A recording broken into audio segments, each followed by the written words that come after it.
Olá, pessoal. Namastê. Que a paz esteja com você. Muito bem. Vamos dar sequência aqui com o estudo que nós estamos fazendo acerca, do contexto, que é o conceito do mal, né, a cosmologia védica, o conceito do mal. E a gente, nós estamos numa fase em que nós estamos analisando alguns conceitos acerca das probabilidades de Deus, né, das formas como são explicados, né, o conceito Deus e as suas vulnerabilidades, né, como que esses conceitos apresentam vulnerabilidades e essas vulnerabilidades estimulam ou incentivam a sua antítese, né, de probabilidade de Deus, seja a não, assim, argumentos da não possibilidade dessa probabilidade. Então, vocês viram aí nos vídeos anteriores, né, o conceito de gênio egoísta, por exemplo, que é uma tese pessimista, no sentido de que vai viabilizar a ideia de que não há, né, uma possibilidade de haver um ente original, criador, etc., né, um diretor geral desse projeto, que é a criação. Então, elimina-se essa probabilidade. Vai se apresentar algumas alternativas para preencher esse espaço, né, essa vaga disponível, que é a autoria da criação. Então, o conceito de gênio egoísta vai transferir para o modelo biológico, ok, essa responsabilidade.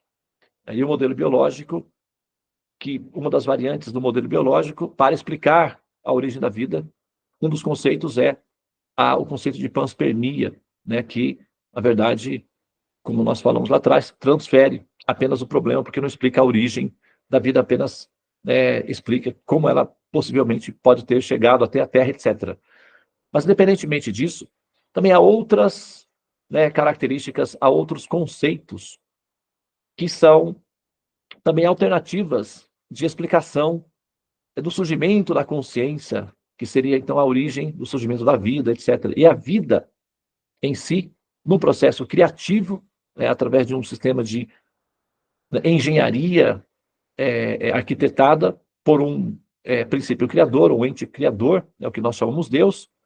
Então, viabilizaria essas formas criadas para que as consciências se manifestassem, ou se reconhecessem, ou se realizassem através delas, etc. Né? E aí é o que aí é onde nós estamos. Então, um dos conceitos, tá, que surge dentro desse contexto, através dos pensadores racionais, né, que são os agora mais na fase mais moderna da civilização, por volta do século XVII, século XVIII, com o surgimento do iluminismo, né, das ideias de compreensão através da razão, da ciência como sendo, né, alternativa de compreensão. Eles vão apresentar aí algumas vertentes, né, para explicar o princípio Deus ou a consciência a partir de uma revisão racional da criação. Só que o ponto, né, o problema aí, nós vamos apresentar alguns pensadores que são responsáveis por esse movimento aí, né, tais como o pensador Leibniz, né, que apresentou o conceito de mônadas. Né? Embora o Leibniz tenha utilizado o conceito de mônadas fundamentado num pensador anterior a ele, né? Na Grécia, é o pensador pré-socrático Demócrito de Abdera. Abdera é o nome da cidade dele, que ele nasceu. Naquela época, os filósofos eram mencionados pelas cidades, pelas origens de onde eles vinham. Assim como a gente hoje utiliza o sobrenome da pessoa, né, para indicar de qual família ele pertence, naquele período, os pensadores eles eram indicados com base nas origens das regiões de onde eles surgiam, né? Então você tem aí a Epicuro, né? Você tem aí o Sócrates, aí você vai ter subtítulos como a Aristóteles de Estagira, né, que é a cidade, a origem dele, né? Então você tem aí Epicuro de Samos, que é região, Samos, e você tem Demócrito de Abdera, né? Então, o Demócrito de Abdera, ele nasceu numa cidade da Grécia, e ele era de uma família aristocrática, portanto, de pessoas que tinham condições financeiras, e ele aproveitou, né, bem essa condição financeira da família, a herança, enfim, recursos financeiros para viajar, estudar e aprender sobre o mundo, sobre a forma, sobre a vida. E um dos lugares que, assim, que se tem registro da estadia dele foi no Egito, que na época o Egito era uma espécie de, não uma espécie de Harvard, né, dos dias atuais. Todos os filósofos iam para o Egito para aprender a cultura, era muito rica, etc. E também um destino muito comum para os pensadores gregos naquele período era a Índia, que era relativamente próximo, e também era, assim, sempre foi reconhecido pelos filósofos como um celeiro de muita cultura, de muito conhecimento. E o Demócrito de Abdera esteve na Índia, né, para aprender conhecimentos, e daí, possivelmente, ele tirou o conceito dele de átomo, né, porque os conceitos védicos para Atma, que significa a centelha original, que é a fonte, que é a centelha diminuta, é chamada em sânscrito de Atma. E o Demócrito, então, apresentou o conceito de átomo, não é? Que seria, no caso, a partícula fundamental que dá razão a todas as partículas. Então, o pensador Demócrito, notadamente conhecido como filósofo materialista, ele era um pensador, né, bastante.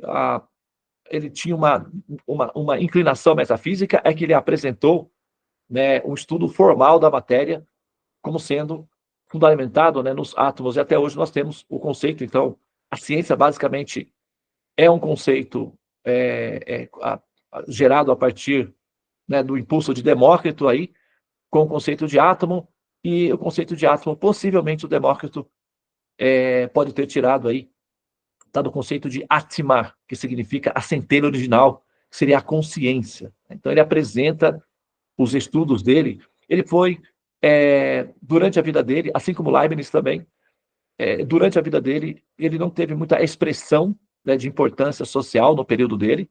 Ele foi reconhecido depois, né?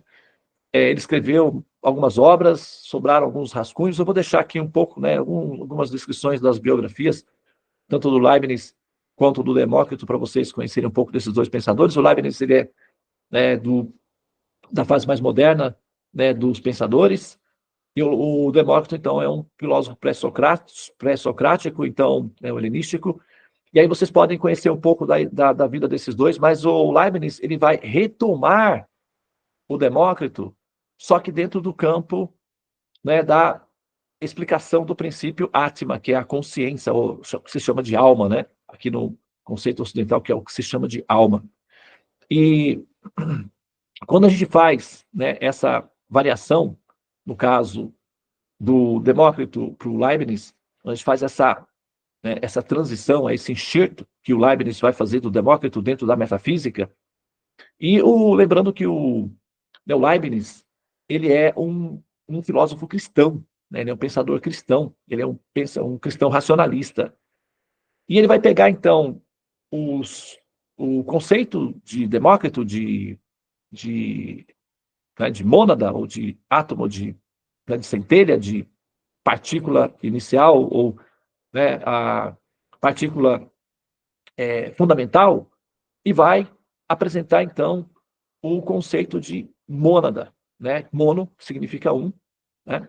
Então, ele vai transformar, ele vai adjetivar, ok? Átomo para mônada. Então, ele vai fazer esse adjetivo aí, né, como uma transferência, e, ao mesmo tempo, ele também vai pegar os conceitos cristãos da Bíblia, de almas, por exemplo, né, que são 144 mil almas que estão pré-selecionadas para entrar na transcendência, no reino de Deus e tal. Vai pegar o conceito de 12, né, conforme Jesus escolheu 12 apóstolos, vai ter as 12 tribos, etc. Então ele vai pegar esses valores criptografados da matemática de 12, com 144 mil, e vai fazer uma matemática, vai criar um conceito matemático, né, um cálculo. Ele é bem habilidoso nesse ponto. Então, ele vai criar um conceito, né, um conjunto de ideias matemáticas para justificar esses dois valores de 12 e 144. Então, ele vai gerar um conceito de mônadas, ele vai racionalizar a ideia da criação a partir de uma construção de ideia matemática com base em 12 e 144. Ele vai, então, tirar também, né, esse conceito de átomo do Demócrito e vai fazer aí um bem bolado aí com o cristianismo para apresentar uma ideia de criação de Deus, tá? Então, o Demócrito e o Leibniz, eles estão aí de mãos dadas nesse ponto, apesar de que, teoricamente, o Demócrito, então, ele vai apresentar a forma do mundo, da chamada criação material, e o Leibniz vai tentar fazer a mesma operação para explicar a metafísica do ponto de vista racional, mas sem romper com as suas raízes cristãs. Então, ele vai pegar da Bíblia, né, os valores matemáticos para apresentar uma tese de razão de criação com base numa ideia racional, e ele vai tentar romper, né, com a mitologia do paraíso perdido, que tem a ver com Adão e Eva, etc., e vai sugerir uma teoria racional para a criação com base no conceito de mônadas. Tá? Então, a gente vai apresentar essas ideias aí a partir de agora. Tá bem? Outro ponto, né, importante que requer ser mencionado aqui é que nós vamos também apresentar um reformador religioso, né, que é o nome dele original, Hipólito, né, Denis de Leon, né, se eu não me engano. Eu vou deixar aqui a descrição do nomezinho completinho dele, tá? Para vocês. Mas é o Allan Kardec, que é um reformador religioso, um filósofo positivista e também cristão, né? E racionalista. Então, esses pensadores, Leibniz e o Allan Kardec é um pseudônimo que ele assume depois de ter, né, uma catarse espiritual em que, né, os espíritos ou as entidades, enfim, teriam revelado para ele que ele teria tido um nascimento anterior como um celta chamado, né, Allan Kardec. Então, ele reassume esse nome anterior e renuncia aí, né, para sua posição como reformador religioso. É o nome dele de Hipólito e vai assumir, então, esse nome de Allan Kardec. Então, a gente vai citar também esse reformador, Allan Kardec, como pensador, tá? Não como religioso, né? Não como representante da religião. Nós estamos fazendo uma avaliação aqui, tá? A princípio, dos pensadores, tá bem? Então, assim, eu espero que as pessoas aí que, né, são seguidoras do Allan Kardec, do kardecismo, que é né, uma forma, que é uma tentativa, uma proposta racional de, né, explicação da criação e dos movimentos que essa mônada, né, que é um conceito, justamente a gente está citando o Allan Kardec, porque é o conceito que ele vai retomar, né, esse conceito do Leibniz, que é um pensador positivista, né? Ele foi criticado pelo Voltaire, que era né, um pessimista ateísta, e ele era um crítico do Leibniz, mas o Allan Kardec, né, o professor, vai então retomar o Leibniz com o conceito de mônada e vai então introduzir na reforma religiosa, filosófica que ele faz do cristianismo, numa fusão com o que na época era conhecido como o mesmerismo, por causa de um pensador chamado Mesmer, que fazia hipnose e lidava com, né, uma dimensão pouco conhecida, que era, na época era chamada de magnetismo, né? Então, o professor Allan Kardec, estudando, né, o mesmerismo, né, de Mesmer, que era um hipnólogo do período, possivelmente, né, por suas características mediúnicas, etc. Então, ele vai formalizar o eletromagnetismo, o mesmerismo, a hipnose, com relação à mediunidade, e ele vai, então, pegar o contexto da explicação da Bíblia e vai tentar fazer aí uma racionalização do princípio da criação com base no eletromagnetismo, da comunicação com os espíritos, e vai retomar o conceito de mônada do Leibniz e vai introduzir dentro da reforma religiosa como sendo a proposta de explicação, não é? Para os motivos pelos quais esse ser original, esse princípio original, essa fonte original, esse criador original teria então assumido a criação dessas mônadas, né, dessas entidades fundamentais, dessas partículas conscientes, as chamadas atmas ou almas, né, como nós chamamos aqui, ou ânima, que inclusive, né, por coincidência, também é uma palavra em sânscrito, né, a palavra sânscrita ânima, de onde nós tiramos animal ou animal em inglês, é uma palavra em sânscrito, é originalmente anima, significa aquilo que anima, aquilo que dá ânimo. Quando você fala ânimo, você está entoando uma palavra em sânscrito, a origem é anima, que significa aquilo que dá ânimo às coisas, aquilo que dá vida, não é? E aí, nesse caso, essa mônada que anima tudo, vai ser retomada. Então, o conceito, nós fazemos o rastreamento da origem do conceito, a gente vai até Demócrito aprende isso possivelmente na Índia com o conceito de Atma, para trazer para o plano das formas como átomo. Depois o Leibniz vai reproduzir uma ideia racional matemática para esse conceito metafísico, apresentando a hipótese de mônadas. Ele vai gerar toda uma estrutura aí, não é, para explicar isso daí. E depois, do ponto de vista do cristianismo mais formal da religião, porque o Leibniz ele não entrou nesse campo de criar uma religião em torno desse assunto. O professor Allan Kardec, sim, ele vai fundamentar uma doutrina religiosa com base nos conceitos de mônada e a fusão que ele faz com a mediunidade, da espiritualidade, etc. Então, a gente vai citar esses pensadores aqui, mas quero de antemão, informar aí os meus amigos, pessoas queridas, enfim, seguidores, da doutrina espírita, tá bom? Que nós não temos aqui nenhuma intenção de ofender ou denegrir ou desrespeitar o trabalho e a pessoa do professor Allan Kardec como reformador religioso, etc. Mas a questão é filosófica e a gente vai trazer para o campo, tá, da verificação da racionalidade dos conceitos, tá bem? Então, vamos separar o joio do trigo aí para que não haja aí nenhuma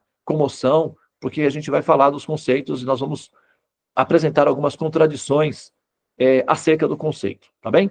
Muito bem, obrigado pela atenção, namastê, fica na paz, e a gente volta a se falar logo mais na próxima gravação.